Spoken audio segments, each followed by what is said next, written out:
Hey, Shalom, Sister Kate here. See if I can. There we go. A little different angle. So this video, I started to talk about it, and then I went off on a different tangent. So that video, it may get uploaded, but what I really wanted to bring back to y'all's mind. Do you remember at the beginning of this pandemic? This probably had to be January, February of 2020. How we were lied to about what was really happening in China, how we were told that this virus came out of a wet market in China. Yes, these wet markets where they have all these animals all together and they're, eating and drinking and going to the bathroom. And obviously this is a virus that jumps species because all these things are crammed in together, which was what we were told about the avian flu, that the avian flu jump species because in China, we seeing a theme here. They have millions of waterfowl or millions of chickens all together, and when you do that, then you start getting interaction with all the viruses and the bacteria they carry, and their tenders, their people who care for them, are in proximity with all of that, and they're the ones who fall sick first because it's going from ducks or chickens, avians, whatever, into these caretakers. That's what we were told first about the avian flu. Same thing about the swine flu, the H1N1. Well, then they tell us this about COVID. Oh, yeah, it's the wet markets. And then they're saying, and it's the pangolin, which is an animal that a lot of us haven't heard of. That's our fault, but it is true. It's this little armadillo looking thing, and these pangolins, they're in these wet markets, and this virus looks like it could have come from them. And this was disinformation.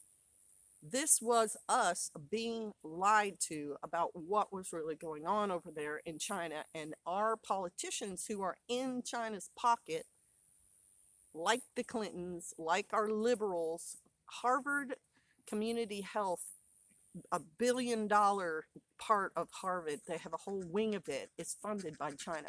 Hello, okay? Liberals who don't want to point the finger at China and say, hey, they did something wrong. They're paying me right now for my political views and to do certain things, but don't look at what they're really doing. The Epoch Times reported around the same time that the pandemic video, which was a lot of garbage with a little bit of truth in it, said direct connection between that doctor working in that lab. I forget what her name is, something like Zhai Luping or something. And I'm sorry, I'm not trying to be xenophobic. I just 60-year-old memory. But she's in the news. She's the one who was doing these experiments, had been collaborating with like a Canadian, and she also had contact with our National Institutes of Health, and I think it was through a third party. I can't remember the name of that third party right now, but Fauci knew what was going on there. And yet our press is saying, oh yeah, pangolins, wet markets. Our press also lied about Benghazi.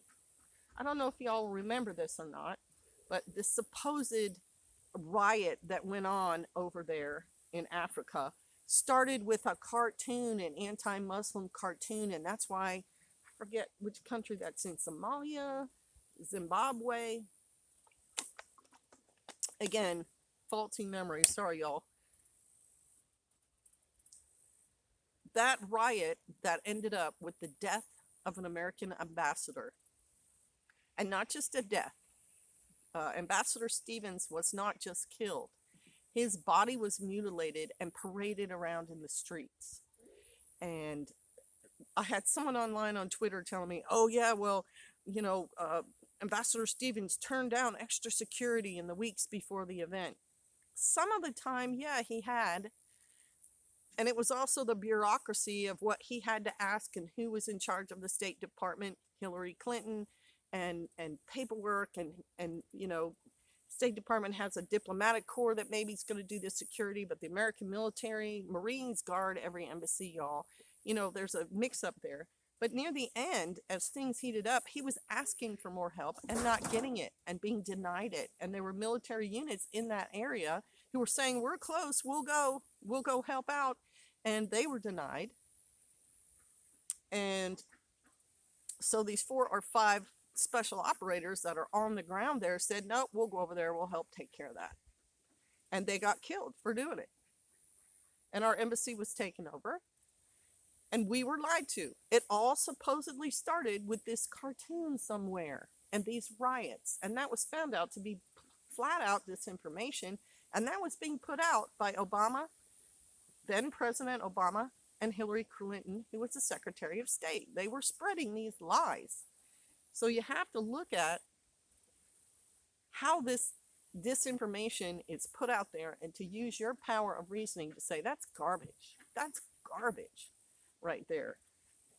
Look up, just do yourself a favor and look into American history and find out the last time an American embassy fell to a foreign power and how extreme that actually is and how many have fallen in the last 10 years. How many times are U.S. ambassadors killed and their bodies dragged through the street and mutilated? Just look that up and you'll realize why these times are pretty extraordinary, and that you need to be an intelligent, informed person, and you cannot sit on the sidelines and just twiddle your thumbs and say, well, I think I'm going to go get another six-pack and just drink.